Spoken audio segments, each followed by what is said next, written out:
Bonjour à tous, donc ici Alexandre Franchini.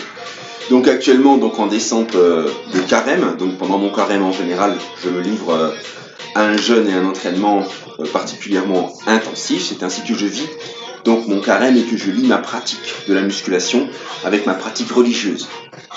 Alors, pendant ce temps-là, c'est un temps aussi d'instruction. C'est le temps où j'apprends le plus et le plus vite possible. Donc je reste à l'écoute bien sûr de tout ce qui se passe. D'un maximum d'informations qui se passent autour de moi, dans les livres, dans les vidéos, dans les médias. Alors je voudrais vous parler maintenant des vidéos, un petit peu des vidéos YouTube, vu que je redescends, donc je suis de nouveau à fond dans ce que j'ai l'habitude de pratiquer, puisque j'ai pratiqué une technique stricte, naturelle, pendant plus de 20 ans. D'ailleurs, j'ai jamais pris de produit encore à ce jour. À l'heure actuelle, je me pose la question, est-ce que pour aller plus loin, je dois en prendre ou non, sachant que j'ai fait le palmarès que vous savez très bien, sans diurétique, sans anabolisant, sans rien d'illicite, uniquement avec ce que vous-même vous pouvez acheter dans le supermarché d'à côté ou dans ou la protéine que vous pouvez avoir aussi dans les magasins de compléments alimentaires. Voilà, notamment de la whey protéine, des acides gras, effectivement. Et puis une bonne connaissance, une bonne formation avec des gens qui sont connus, comme Marc Bouillot, comme Bruno Pivnica, en termes d'entraînement, et qui ont vu donc ce que j'étais capable de faire naturellement durant des entraînements pratiques, comme de mettre une barre de 300 kg sur le dos, de faire du développé couché à 250, de faire des séances absolument redoutables, qu'il est rare de voir bien sûr en salle de musculation, et encore moins aujourd'hui, avec le mythe des vidéos justement de YouTube et des super physiques qui réfléchissent plus qu'ils agissent. Alors voilà, quand j'étais en formation, donc je me suis passionné par la culture physique. Étant passionné, j'ai de plus en plus dans les bouquins, et d'un seul coup, petite voix intérieure m'a dit attention, stop, tu dois choisir. Si tu commences à trop partir dans la théorie, tu vas devenir un petit rat de laboratoire avec des grosses lunettes, avoir aucun physique, et tu vas avoir un mec à côté qui fait n'importe quoi et qui a 3 fois ton physique, d'accord, sans avoir autant de connaissances. Donc c'est là que je me suis rendu compte et que j'ai pris conscience que dans un homme il y a deux personnages. Le premier, c'est le dresseur. Donc, le dresseur, c'est celui qui apprend, qui étudie. Et le deuxième, c'est l'animal, c'est le côté instinctif, c'est le côté qui agit. Donc vous avez le dresseur, celui qui réfléchit, et l'animal, celui qui agit. Donc le dresseur, lui, son but, c'est de conduire l'animal à son but. C'est de réfléchir pour tracer la route. Et l'animal, lui, son but, c'est de répondre à tout ce que le dresseur va lui demander. Donc ils doivent être en parfaite relation et en parfaite forme, l'un comme l'autre. C'est ce qu'on exprime quand on dit un esprit sain dans un corps sain. Ça veut dire un corps qui répond vraiment à fond à la demande. Donc ça a été ma quête d'avoir un corps à la fois esthétique à travers la musculation et efficace, notamment à travers le karaté, c'est-à-dire à travers tous les mouvements qui sont possibles du corps humain, à travers cette grosse dimension de Vitruve qui s'exprime dans toutes les dimensions, d'un homme qui est capable de bouger efficacement partout. C'est pour ça que dans ma technique d'entraînement, on doit être fort pas sur un seul mouvement, mais pour être fort, il faut être fort sur tous les mouvements. C'est-à-dire considérer une charge que, par exemple, de mettre toutes les piles à toutes les machines, ça doit vous paraître léger. Ça, c'est ma technique. Donc, arriver à ce stade, naturellement, où toutes les piles de toutes les machines vous paraissent légères, c'est être fort dans toutes les directions et dans tous les mouvements, aussi complexes soient-ils, proposés par la musculation. Donc on n'est pas dans l'acrobranche, on n'est pas dans les acrobaties où on saute partout pour se rendre intéressant, on n'est pas dans je veux impressionner par le visuel, mais on est surtout dans le sens le plus rapide au monde, le sens kinesthésique, le sens qui vous permet de prendre conscience tout de suite de la charge, même sans la regarder. C'est le sens donc qui est défini par les scientifiques aujourd'hui, heureusement parce qu'on progresse, comme le sens le plus rapide au monde, et c'est ce sens-là uniquement que j'ai développé. Je n'ai développé rien de visuel, j'ai tout développé, j'ai tout misé sur la kinesthésie si vous voulez, ce qui m'a permis de ne pas me blesser au bout de 20 ans de travail lourd et naturel, sur des séances pouvant aller de 1 heure jusqu'à 3 heures. Bien sûr, une séance de 1 heure, les temps de récupération vont être beaucoup plus courts. Technique pour une Pivnica, type 10 secondes de récupération, 15 secondes. Parfois, dans des moments extrêmes, j'ai déjà pris 3 secondes, 1, 2, 3, et je reprenais. Voilà. Et puis, en hors saison, où on apprend le mouvement pour plus de temps avec la même charge, donc toujours avec du lourd, on prend plus de temps pour appréhender la charge, pour se concentrer sur ses sensations, sur son sens kinesthésique, fermer les yeux pour affûter son sens kinesthésique, descendre la casquette pour travailler le principe qu'on appelle le principe d'isotension, c'est-à-dire affûter sa précision sur un mouvement, même s'il n'est pas complet, sur une trajectoire, sur un placement physique, pour respecter l'intégrité de son corps, puisque c'est bien la base d'une pratique saine, respect de l'intégrité physique du pratiquant durant tous les exercices. Donc ça peut se travailler en fermant les yeux, en s'isolant, en se mettant une musique pour vraiment focaliser sur son point d'équilibre, ce que j'ai appelé le point zéro, le point d'équilibre avec la charge que vous avez à tous les appareils. Et c'est à partir de ce point-là que commence la contraction. C'est jamais sur un mouvement complet. Sur un mouvement complet, je veux dire, vous n'avez jamais la même tension de A à Z du mouvement. Il y a une expression de la tension dans le geste, et c'est ce qu'on recherche avec le sens kinesthésique. Le but, c'est de tenir sur sa tension maximale, minimum 10 secondes, puisque je vous rappelle que physiologiquement, il faut 10 secondes de contraction maximale d'un muscle pour pouvoir voir une progression. 10 secondes, en théorie, à 100%, sachant qu'un homme arrive à 70%. C'est pour ça qu'on répète les répétitions pour s'approcher le plus intelligemment possible de ce 100%. Pour s'approcher de ce 100%, il y a deux solutions. La première, vous montez la charge progressivement, vous gardez un mouvement complet. Ce qui n'est pas la plus efficace, on l'a vu, et c'est pour ça qu'il y en a beaucoup qui prennent aussi au-delà des compléments et des suppléments alimentaires, qui prennent des produits dopants.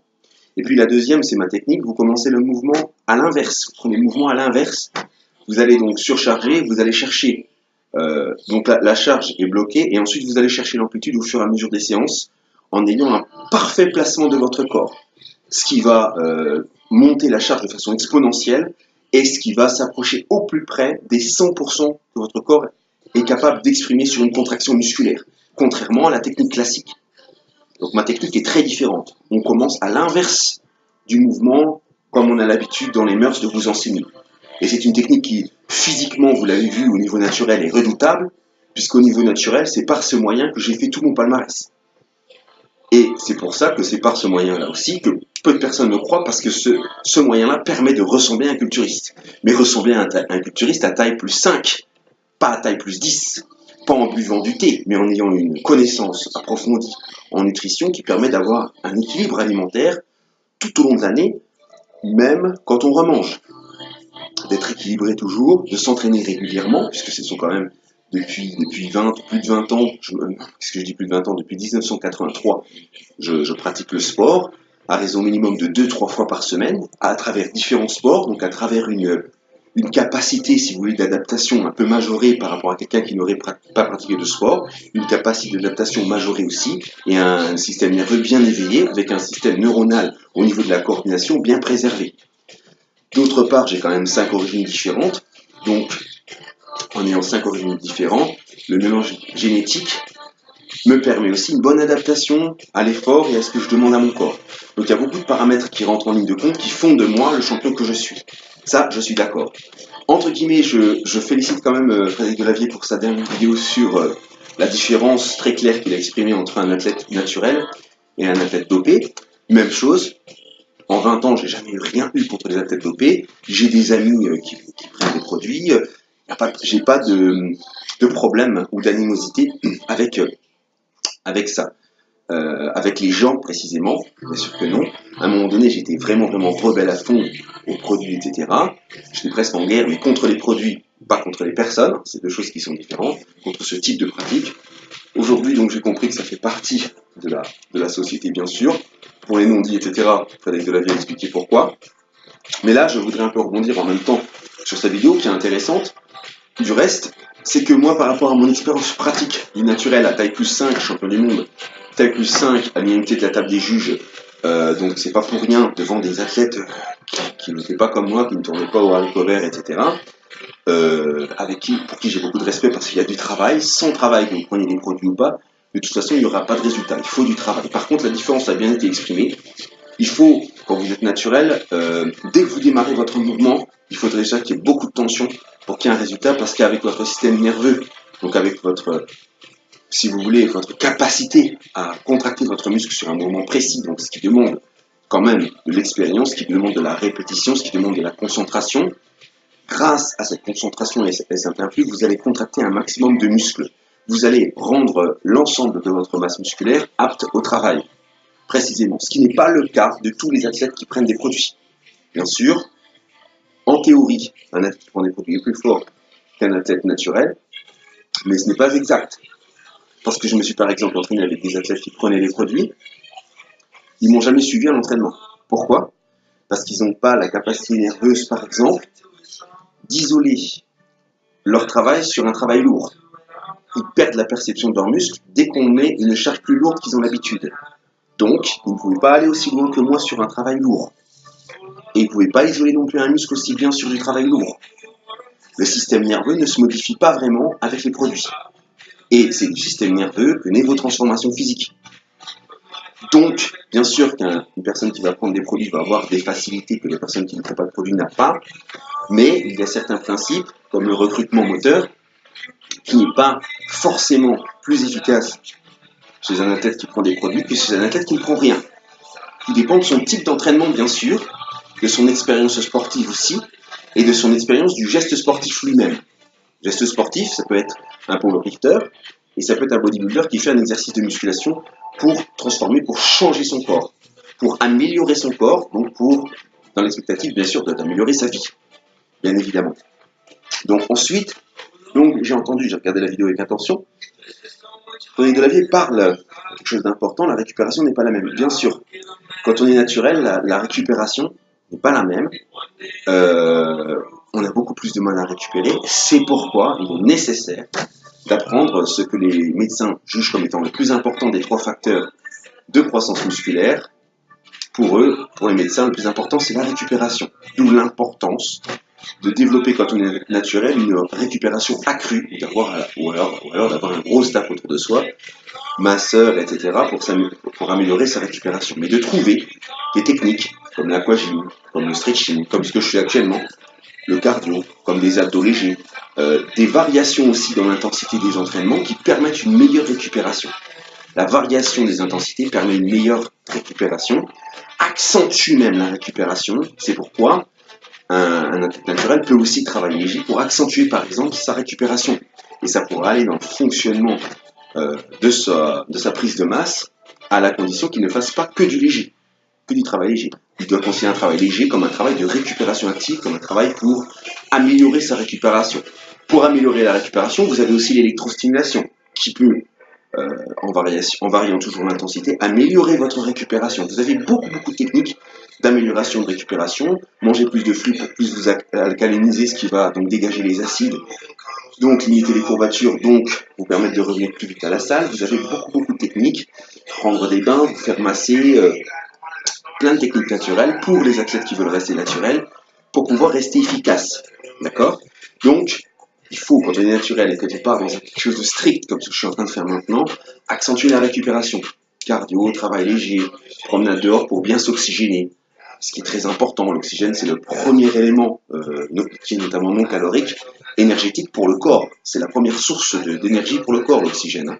Faut pas l'oublier non plus, celle-là. Donc il faut savoir aussi respirer quand on est naturel. La respiration permet aussi la lutte contre le stress. Voilà, vous avez beaucoup de connaissances, bien sûr, à découvrir quand on est naturel. Donc quand on est naturel, c'est vraiment une passion pour l'être humain, une passion du fonctionnement humain qui va vous permettre de devenir un dresseur, si vous voulez, conscient, et un dresseur qui travaille au millimètre, qui travaille dans la dentelle, si vous voulez, et qui travaille beaucoup dans le détail, qui travaille beaucoup dans la construction, et qui travaille tant psychologiquement que physiquement, ce qui nécessite, pour tirer de l'avant, une certaine dimension spirituelle, mais pas une certaine dimension spirituelle dépravée. Je vous donne un exemple. La personne comme moi qui se met au carême dans quelque chose d'assez ascétique, pour justement pratiquer vraiment sa religion, et qui, à côté de ça, n'arrivera pas à en sortir. Va faire, parce qu'il y a un con comme Anthony Bessala qui s'amuse à critiquer, qui va ensuite rentrer à la suite d'une critique à la con comme ça, dans une anorexie pas possible, devenir malade, peser 10 kilos, peser 40 kilos, être dans un état dépravé, se retrouver effectivement à l'hôpital à cause d'une bête réflexion internet, et puis de mettre sa santé et sa vie en danger à cause d'un crétin qui vous fait une vidéo internet. Donc vous voyez les risques et les dangers, hein, comme on le dit aussi dans la Bible, la langue peut être comme un serpent. Donc vous avez vraiment des dangers au niveau psychologique. Quand vous pratiquez la musculation, vous avez quand même intérêt à être fort psychologiquement et à savoir ce que vous faites et à être un passionné du corps humain et de l'être humain. Ça, c'est ce qui appartient aux valeurs, bien sûr, de l'athlète qui est vraiment naturel. Donc, pour l'histoire de Frédéric Delavier, on ne peut pas s'entraîner autant qu'un athlète dopé. Alors, je suis pas d'accord, tout va dépendre. Enfin, je suis pas d'accord. En gros, il a raison. En gros, il a raison. Vous pouvez pas vous entraîner aussi dur et avec aussi peu de récupération qu'un athlète dopé. Là-dessus, je suis d'accord. Mais vous pouvez travailler aussi dur, même plus dur, si vous avez une meilleure récupération. Par contre, est-ce que vous pouvez travailler dur et longtemps? C'est la même chose. Par exemple, cette semaine, j'ai pas pu m'entraîner parce que j'ai fait plein de choses qui peuvent faire penser à une récupération active, même s'il y a eu du stress, prendre l'avion, des déplacements, etc. Mais c'est en même temps du mouvement, ça peut être considéré comme une récupération active quelque part.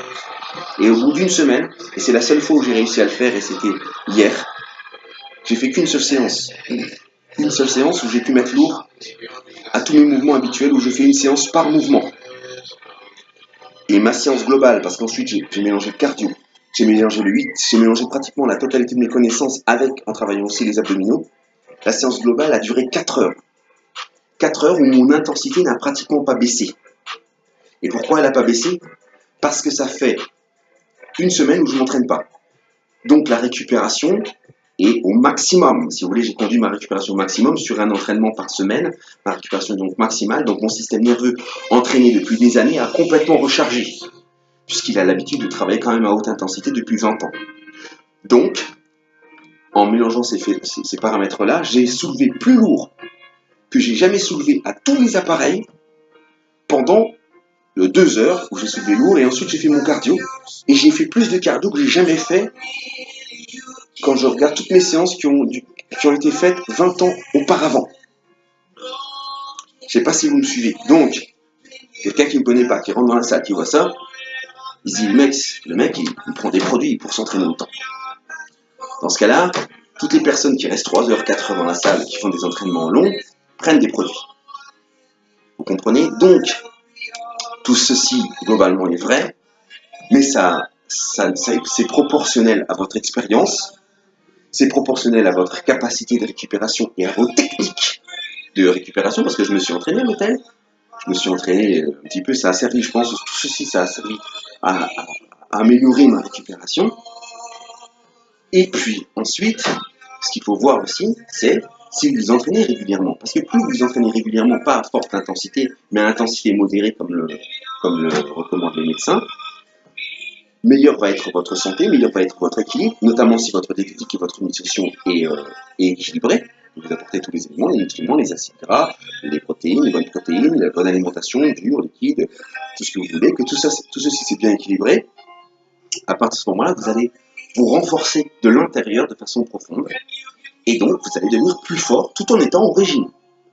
Donc ça, c'est possible, même sur des restrictions assez fortes en termes de calories. Si votre équilibre est plus fort avec une restriction assez forte en calories, vous serez quand même plus fort. C'est pas en mangeant du saucisson qu'on devient plus fort.